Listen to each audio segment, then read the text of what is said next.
The fluorescent lights of the gas station buzzed like a swarm of trapped wasps, their cold glow spilling across the cracked pavement where I stood, abandoned. My sneakers scuffed against the oil-stained concrete, the air thick with the sour tang of gasoline and the faint burn of humiliation. 5 years ago, Jake's laugh had echoed here, sharp and careless, as he peeled out of the lot, tires screeching, leaving me stranded with a half-eaten bag of chips and a heart that hadn't yet learned how to break. "It's just a prank, Liv," he'd shouted through the open window, his grin wide enough to swallow me whole. I waited an hour before he came back, sheepish but unapologetic, blaming it on some stupid bet with his buddies. I forgave him. I always did. Now, standing in the crowded diner across town, the memory clawed at me, raw and unhealed, as I watched him through the smudged glass window. Jake sat in a corner booth, his broad shoulders hunched, his fingers tracing the rim of a coffee mug.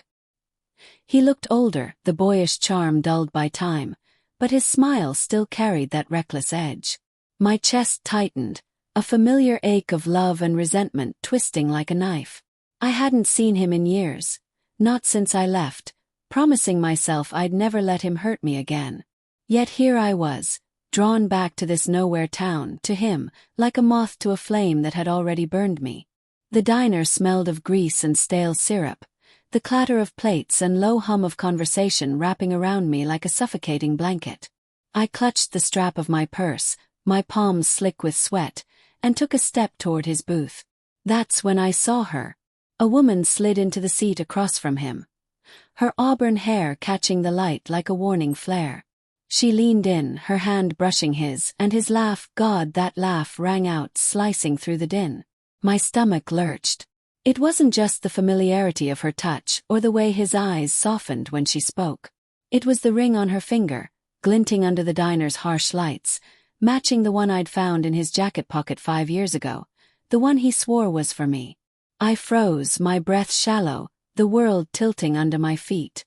The ring had been my anchor back then, proof that he loved me despite the pranks, the late nights, the whispered phone calls he brushed off as work.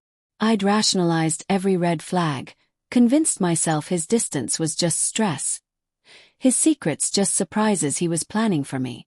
But now, watching her twirl that ring absent-mindedly, I felt the truth crash over me like a wave, cold and relentless. He'd never meant to give it to me. Liv. A voice behind me, soft but firm, snapped me out of my spiral. I turned, my heart hammering, to find Sarah, my best friend from high school, standing there with a toddler on her hip. Her eyes flicked from me to Jake, and her face hardened. "You shouldn't be here," she whispered, her voice laced with pity and warning. The toddler squirmed, her tiny fingers clutching a stuffed bunny, and I noticed the shape of her nose, the curve of her jaw, unmistakably Jake's. My knees buckled, but I caught myself on the edge of a table, the sticky vinyl grounding me. "Is she?" I couldn't finish the sentence, the words choking me. Sarah's silence was answer enough. The diner spun, the clink of silverware and laughter blurring into a deafening roar. I wanted to scream, to storm over to Jake and demand answers, but my body wouldn't move. Instead, I stood there, paralyzed, as the pieces of his betrayal clicked into place. 5 years ago, I'd found texts on his phone, flirty, vague messages he'd laughed off as just friends. I'd believed him, desperate to hold on to the boy who'd promised me forever under a starlit sky. I'd ignored the lipstick on his collar, the perfume that wasn't mine, the way he'd pull away when I reached for him. Each doubt I'd buried, each lie I'd swallowed, now rose like bile, burning my throat. He hadn't just left me at that gas station as a joke. He'd left me long before, piece by piece, while I clung to the illusion of us. "Liv, let's go," Sarah urged, her hand on my arm, but I shook her off. I needed to see this through, to face him, to make him see what he'd done. I crossed the diner, my steps heavy, the air thick with the weight of what was coming. Jake looked up as I approached, his smile faltering, then freezing entirely when he saw Sarah and the toddler behind me. His face drained of color, his eyes darting between us, guilt etched into every line. "Olivia," he stammered, his voice barely above a whisper. The woman across from him frowned, her gaze sharpening as she took me in. What are you doing here?" I opened my mouth, but the words caught, tangled in the storm of emotions raging inside me. Anger, heartbreak, and a strange, hollow grief collided, leaving me raw. "Was it ever real?" I finally asked, my voice trembling but steady enough to cut. "Or was I just the placeholder until you found her?" The woman's eyes widened, her hand dropping from his. "Jake, who is this?" she demanded, her voice sharp with suspicion. He didn't answer, his gaze locked on the toddler, on the truth he couldn't deny. Sarah stepped closer, her presence a quiet strength at my back, the child's innocent babbling a cruel contrast to the tension. "You left me at a gas station," I said, my voice growing stronger, each word a release. "You laughed, said it was a joke, but it wasn't, was it? You were already gone. You were with her." I gestured to the woman, whose face crumpled with realization. "And you had a daughter. When were you going to tell me? Or was I never supposed to know?" Jake's mouth opened, then closed, his hands shaking as he gripped the table. "Liv, I didn't mean, it wasn't supposed to happen like this." "Then how?" I snapped, my voice rising, drawing stares from nearby tables.